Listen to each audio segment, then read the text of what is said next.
Bonjour à tous. Aujourd'hui sur SOS Trading, on va parler de la stochastique, qui est un indicateur oscillant, on va dire. Vous retrouverez cet indicateur de stochastique dans Insertion indicateur, soit vous l'avez déjà utilisé, du coup il apparaît directement, soit dans Oscillateur, parce que c'est un oscillateur, et c'est Stochastic Oscillator. Euh, voilà, au niveau des paramètres de base, c'est bien de mettre un milieu en plus des paramètres basiques. Et après, vous avez la possibilité d'ajouter d'autres niveaux comme le 33, le 66. Là, on va éviter. Mais en tout cas, la base, c'est d'avoir le 50%, le 80% et le 20%. Ok. Donc là, j'ai mis un point supplémentaire, c'est le milieu, pour qu'on sache à peu près où est le milieu et par rapport aux zones de surachat et survente. Donc comme on a vu, c'est un oscillateur, donc ça oscille, hein. Ça ne va pas vous donner les moments clés où il faut vendre ou acheter. Ça va surtout vous donner la probabilité forte qu'un mouvement se termine. Comme vous le savez tous, les marchés, que ce soit l'euro-dollar, le forex ou les indices, ça va par vagues et ces vagues sont reproduites sur le stochastique. C'est un peu comme le RSI, c'est un peu moins fiable que le RSI, je trouve, parce que ça oscille énormément. Par contre, en marché haussier, si on veut prendre un point bas d'un marché haussier, le stochastique va vous donner des zones de survente que le RSI ne vous donnera pas. Donc en partie basse, en dessous de 20%, on a la survente. Et en partie haute, au-dessus de 80%, on a la surachat. Donc le RSI, qu'est-ce qui se passe? On peut le stochastique, pardon, on le paramètre pas forcément. Moi, là, j'aime bien être en 5-3-3. D'autres l'utilisent en 15-5-3 ou des choses comme ça. Enfin, peu importe. Chacun son réglage, mais ça va vous donner plus ou moins d'oscillation.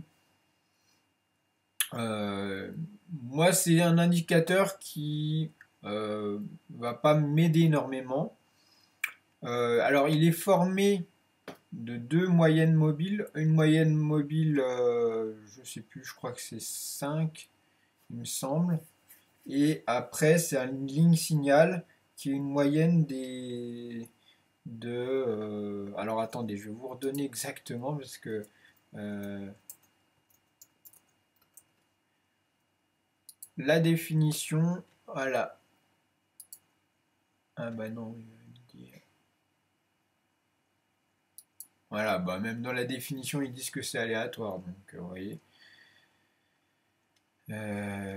Tac, est-ce qu'on va avoir une définition plutôt orientée? Voilà, bah chez Andelil, on retrouve toujours tout. Alors, donc c'est un pourcentage de rapport entre le range clôture à l'instant et le range plus haut de la période. Plus bas comme on exprime en pourcentage. Voilà. Il y a des explications là, voilà, signal d'achat, signal de vente, etc. Euh, Après, c'est voilà. Bon, les calculs, c'est pas ce qui m'intéresse le plus. C'est de savoir, par exemple, en H4, à ce niveau-là, quand la ligne bleue coupe la ligne rouge et on sort du surachat, il y a de fortes chances qu'on parte en vente. Et c'est ce qui se passe comme on peut voir sur ce graphique. Ici, sortie de survente, vous voyez qu'il y a de fortes chances qu'on monte. Ça monte un petit peu, mais après ça redescend beaucoup. Donc vous voyez, c'est pas parmi les indicateurs les plus fiables. C'est certainement un indicateur utile au scalper parce que justement, ça donne des bons points d'entrée pour prendre quelques points. Mais par contre, il va falloir sortir très rapidement quand justement le stochastique ne nous donne pas une information valable, comme ici, où bah là, si on n'est pas sorti là, après on prend une perte un peu plus importante. Bon là on est sur une minute, donc ça donne pas une idée fiable. Mais par exemple, celui qui veut acheter ici, en se disant voilà, on est sorti de la zone de surachat, ben, il se fait bien avoir. Vous voyez, si on sort pas en bas de ces bougies-là, et ben on prend une perte de 14 points au lieu de 3 points. Donc, quand on utilise les stochastiques, il faut déjà être habitué à quitter rapidement sans état d'âme. Pour les débutants, c'est pas ce qu'il y a de mieux en termes d'indicateurs. Je sais qu'il y a beaucoup de scalpers et certains formateurs qui vont vous donner l'avantage de la stochastique comme étant l'indicateur idéal. Je trouve pas, parce que quand on débute, on prend le signal comme ils disent, c'est-à-dire à ce niveau-là, on se fait vite avoir et ici on a beaucoup de mal à quitter. Parce que bah, justement, et des faux signaux, le stochastique va vous en donner pas mal, encore ici, encore ici. Alors voilà, je dirais qu'il y a un bon signal sur deux, sinon généralement c'est pas super fiable. J'aurais plutôt tendance pour un débutant à commencer par du RSI qui donne des signaux bien plus intéressants en M5 ou en M30 plutôt qu'un stochastique qui est vraiment oscillant et vous donne pas forcément l'état des surventes et des surachats. Si on compare, par exemple le RSI, donc on rajoute un RSI par exemple en 21, moi j'aime bien en 21, après vous faites comme vous voulez. Alors au niveau de la comparaison, est-ce qu'on arrive à... si on dit, voilà, on va prendre